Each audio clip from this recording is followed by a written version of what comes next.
Hey Cru, I'm Whitney. I'm on staff here in Tampa, and I usually work with UT Cru, but whatever campus you're on, I may not have met you yet because by the time you're watching this video, I'm going to be on maternity leave with our first son.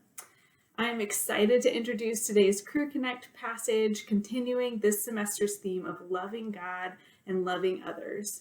We will be reading and discussing John 15, 9 through 13, which is part of a conversation between Jesus and his disciples on his last night with them before his crucifixion.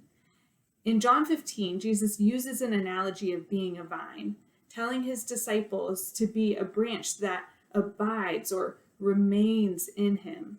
This concept of abiding or remaining, as it says in the translation we're using today, is the key theme of this passage.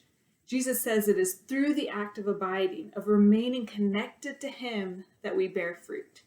Our fall retreat speaker last semester said it this way: a branch is only a branch when it is attached. Otherwise, it is just a stick.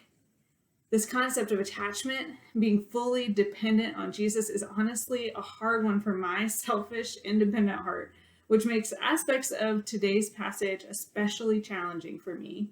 I tend to interpret verse 10 as saying, in order to have God's love, I have to do everything right, exactly like he says.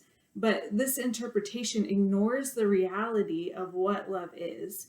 It is about giving of yourself, and God does this first through Jesus laying down his life for our sake without us ever deserving it. It's not something we earn through our performance. And my incorrect interpretation is also exposing my prideful independence, which resists God's leading and commands because I know best, instead of recognizing that yielding to and listening to him means connecting to the source of light and life, joy, love, all the fruit of the Spirit.